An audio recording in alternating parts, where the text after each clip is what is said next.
Jakarta Barat telah terlelap.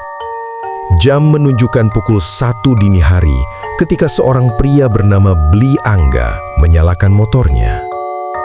Ia memutuskan melakukan solo riding menuju Citorek, sebuah jalur pegunungan yang terkenal sunyi dan angker. Tanpa rombongan, tanpa teman, hanya ditemani suara mesin dan doa singkat sebelum berangkat.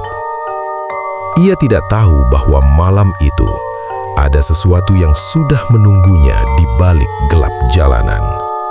Memasuki wilayah Jasinga, suasana berubah drastis.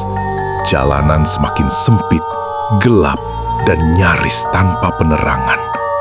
Pepohonan berdiri rapat seperti dinding hitam yang mengurung jalan. Bli Angga menyalakan lampu tembak, mencoba menembus gelap yang terasa semakin berat. Udara dingin menusuk, dan perasaannya mulai tidak tenang. Seolah ada mata lain yang ikut menatap dari kegelapan. Tiba-tiba, dari balik tembok pinggir jalan, muncul sesosok makhluk. Awalnya disangka binatang, namun saat jarak semakin dekat, jantungnya seperti berhenti berdetak. Itu bukan hewan.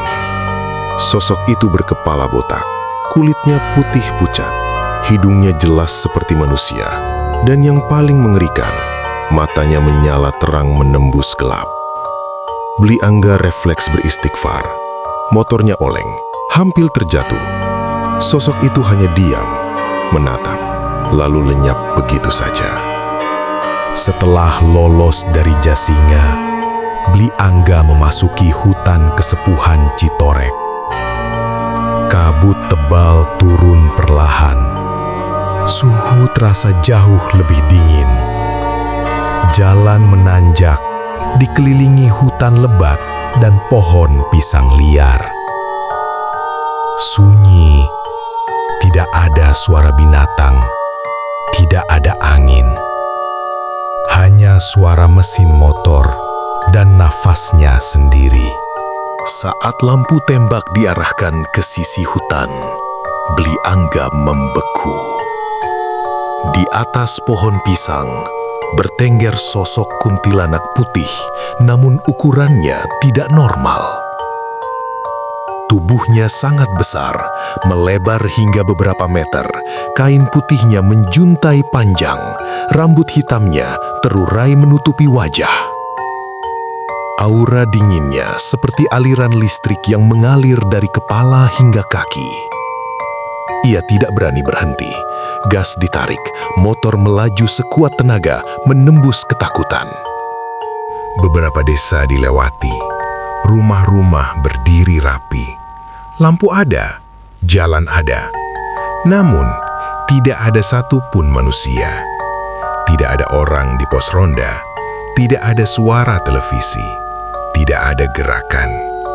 Desa itu terasa seperti ditinggalkan secara mendadak, seolah bukan dunia manusia lagi yang ia lewati.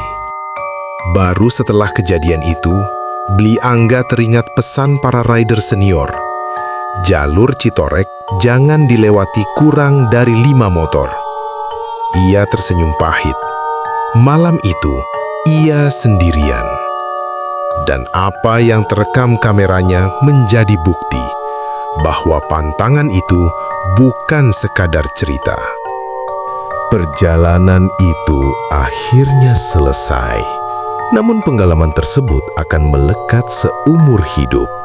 Di jalur-jalur sunyi, hutan tua, dan jalan yang jarang dilewati manusia, bukan hanya kita yang sedang melintas. Berdoalah, hormati alam, dan jangan menantang pantangan yang sudah lama dijaga.